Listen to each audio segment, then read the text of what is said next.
श्रावण मास महात्म्य 29वां अध्याय। जय श्री कृष्ण भाइयों और बहनों, आज के इस वीडियो में मैं श्रावण मास महात्म्य के 29वें अध्याय की कथा सुना रही हूँ, जिसमें श्रावण मास के व्रतों के कृत्यों के बारे में वर्णन किया गया है। तो चलिए वीडियो शुरू करती हूँ। भगवान श्री सदाशिव ने कहा है, सनत कुमार, अब मैं तुम्हें श्रावण मास के व्रतों के कृत्यों के संबंध में बतलाऊंगा कि किस समय क्या करना चाहिए। हे तात, जो कुछ भी मैं तुमसे कहने जा रहा हूँ उसे तुम ध्यान पूर्वक सुनो। मैं तुम्हें बतलाना चाहता हूँ कि श्रावण मास की तिथि किस समय को लेनी चाहिए, किस समय क्या प्रधान है, पूजन तथा जागरण आदि कैसे करना चाहिए। नक्त व्रत का समय उषा काल उस व्रत कर्म में कहा है। रात में भोजन तथा भोजनाभाव दिन में कहा है। प्रातः काल उस व्रत काल में उद्यापन कहा है। पंचांग द्वारा शुद्ध समय में अधिवासन करना चाहिए। दूसरे दिन से होम करना चाहिए। धारणा तथा पारणा में ह्रास वृद्धि नहीं होती है। श्रावण शुक्ल प्रतिपदा के दिन संकल्प करके उपवास करना चाहिए। अन्य दिन भोजन, दूसरे दिन हविष्यान पारण में स्वीकार करना चाहिए। पारणा के समय दिन एकादशी हो तो 3 उपवास करना चाहिए। रविवार का व्रतार्चन काल प्रातः काल ही है। सोमवार में सायंकाल का समय प्रधान कहा गया है। मंगल, बुध तथा गुरु की पूजा में मुख्य समय प्रातः काल ही कहा गया है। शुक्र पूजा में पूजा प्रातः काल और जागरण रात को करना चाहिए। नरसिंह भगवान तथा शनि की पूजा सायंकाल करनी चाहिए। शनि के व्रत तथा दान के वास्ते मध्याह्न मुख्य है। हनुमान जी की पूजा मध्याह्न तथा अश्वत्थ पूजा प्रातःकाल की जाती है। हे विप्र, रोटक व्रत में प्रतिपदा तथा सोमवार सहित त्रिमुहूर्तहार स्वीकृत है, नहीं तो पहले की तिथि ग्राह्य है। उदुम्बरी द्वितीया संध्या व्यापिनी तृतीया युक्त पूर्व वेदित लेनी चाहिए। स्वर्ण गौरी में चतुर्थी युक्त हो, दोनों दिन सायं व्यापिनी हो तो तृतीया है। गणेश पूजा में तृतीया वृद्धि चतुर्थी है। नाग पूजा में षष्ठी युक्त पंचमी है। सुपोधन व्रत में सायं व्यापिनी सप्तमी युक्त षष्ठी है। शीतला व्रत में मध्याह्न व्यापिनी सप्तमी है। देवी के पवित्रारोपण में रात्रि युक्त अष्टमी तिथि है। कुमारी में रात्रि व्यापिनी नवमी उत्तम है। आशा में रात्रि व्यापिनी दशमी है। हे तात, दशमी विद्या एकादशी अग्राह्य है। उसके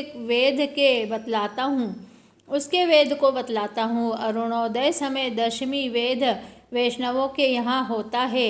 सूर्योदय समय में स्मार्तों के यहाँ दशमी वेद होता है। इस रीति द्वारा द्वादशी पवित्रारोपण में कही गई है।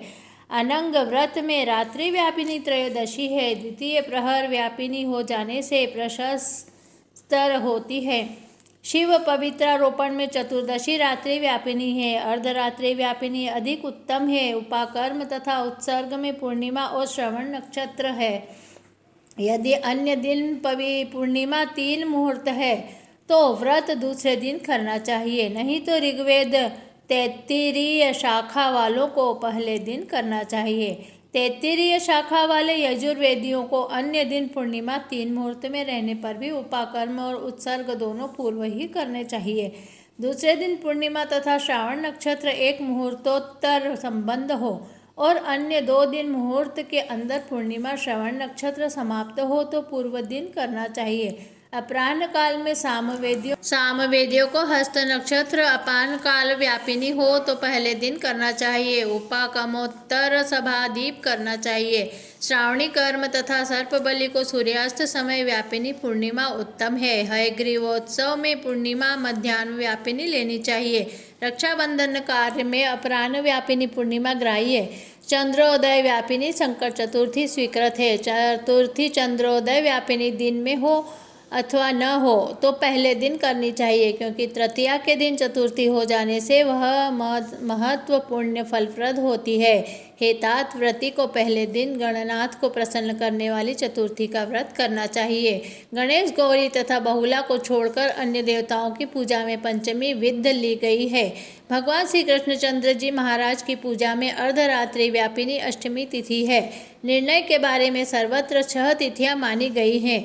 एक तो दोनों दिन पूर्ण व्यापित, दोनों दिन केवल अव्याप्ति, दोनों दिन अंश द्वारा समव्याप्ति, अन्य दिन अव्याप्ति, इन 6 पक्षों में से 3 पक्षों में संदेह नहीं है।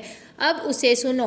पूर्ण व्याप्ति में अंश व्याप्ति से अधिक व्याप्ति श्रेष्ठ होती है। एक दिन जो पूर्ण तिथि है वही अन्य दिन अपूर्ण कही गई है। एक दिन अव्याप्ति, अन्य दिन अंश व्याप्ति हो तो श्रेष्ठ अंश व्याप्ति होती है। अंश व्याप्ति जब हो तथा वह सम हो तो वहाँ संशय हो जाता है, तो भेद वाक्य निर्णय करना चाहिए। युग्म वाक्यों से कहीं कहीं वार नक्षत्र योग बल से, कहीं प्रधान 2 योग से, कहीं पुराण योग से जन्माष्टमी व्रत में संदेह हो, यानी इन पक्षों में परा हो तो प्रातः काल पारणा करना चाहिए। कठोर व्रत में मध्याह्न व्यापिनी अमावस्या शुभ है। वृष मार्चन में सायंकाल व्यापिनी अमावस्या शुभ मानी गई है। दुर्वा के संचय से संभव समय है। सूर्य की कर्क संक्रांति में 30 घड़ी पहले पुण्य समय माना गया है। सिंह संक्रांति में 16 घड़ी पहले तथा 16 घड़ी बाद में पुण्य समय हो जाता है। कुछ मुनि सिंह संक्रांति के पहले 16 घड़ी पुण्य समय कहते हैं। अगस्त्यार्ध समय व्रत विधि सहित ही कहा है। हे तात, मैंने तुम्हें यह कर्मों का काल निर्णय कहा है।